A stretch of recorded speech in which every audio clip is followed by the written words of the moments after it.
Hey everyone, it's Brittany here over at Whiskful Drinking. Happy Cinco de Mayo. Today I'm going to make some shrimp fajitas to go with the mezcal paloma that I made earlier.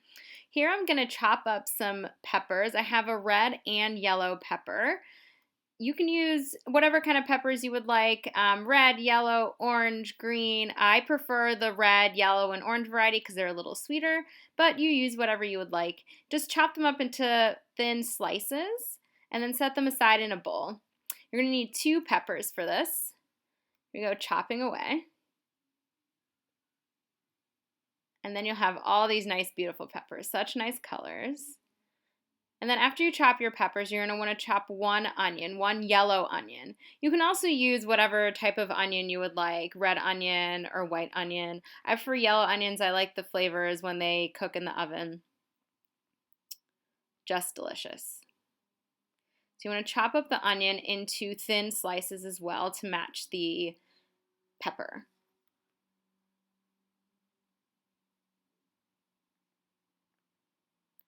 Now once you've chopped everything up, what do you do with those leftover quote-unquote scraps?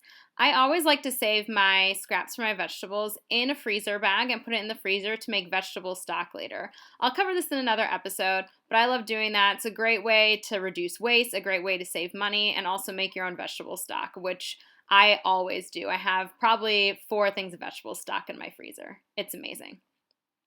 So once you cut everything up, you're going to get your shrimp. I have 1 pound of shrimp that is peeled and deveined. They're larger shrimps because I love large shrimps in fajitas. You're going to add all of your vegetables to the shrimps. And then you're going to set your cutting board aside and then grab for your sheet pan. Everything's going to cook on 1 sheet pan, which is great about these fajitas. Not as much mess, great cleanup. I realize that you can't really see the spices I'm using, but I will tell you right now. You're going to use 2 teaspoons of chili powder.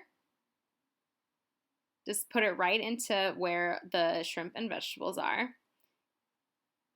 And then you're going to use 1 teaspoon of paprika or smoked paprika, whatever you have on hand.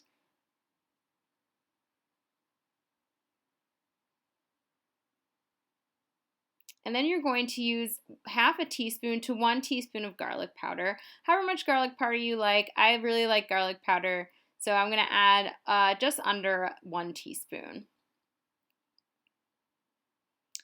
And then you're going to add 1 teaspoon of cumin. All these delicious flavors going into this fajita. It's going to be amazing.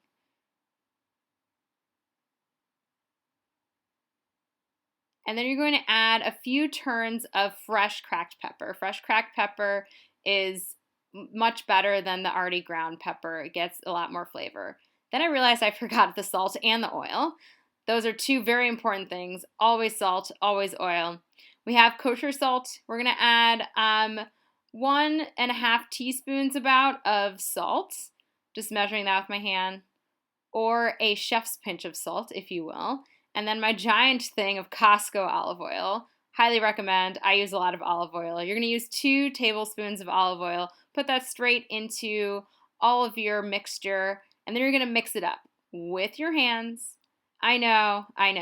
It's crazy when you're dirtying up your hands, but your hands are the best tool in the kitchen. Your hands are the best thing you can use. So you're going to mix it all up until your hands get really dirty or until everything becomes a great homogeneous mixture. You're going to want to mix it for a few minutes. You want to make sure all of the spices get over all of the vegetables and all of the shrimp. You don't want any pieces astray. Now once you've mixed everything up, you're going to take everything out of the bowl and spread it onto your sheet pan. No need to oil the sheet pan. The food has enough oil on it. You're going to want to spread it out so that everything's in a fine layer. Want to make sure everything gets even contact with the pan, going to get even contact with your oven. And once everything is all out, you're going to want to wash your hands, of course, and then make sure your oven is at the right temperature. I realized that I did not have it at the right temperature. You're going to want to preheat your oven before to 450 degrees. And then once your oven is at 450 degrees, you're going to take your delicious mixture and then set it in the oven.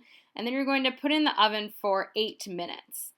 Tell your smart speaker to set a timer for 8 minutes. Sit back and relax. Once 8 minutes is up, you're going to come back, grab for your great food. Look at that smoke. So good. I'm very excited, as you can tell. You're going to set that down, and you have all your accoutrements out. You have tortillas. You can use whatever toppings you would like. I have some cheese and some avocado. I wanted to keep it a little simple. You can use flour, corn tortillas. You can make your own tortillas. Whatever you like. It's your meal. Do what you wish. I'm going to put it on. All that smoke. It's looking really good. And then you're going to top with your favorite toppings. I'm going to add just a little bit of cheese. And then add a couple slices of avocado for some creaminess. And then, of course, we're going to dig in, try what it is. I will say this was really hot and really delicious.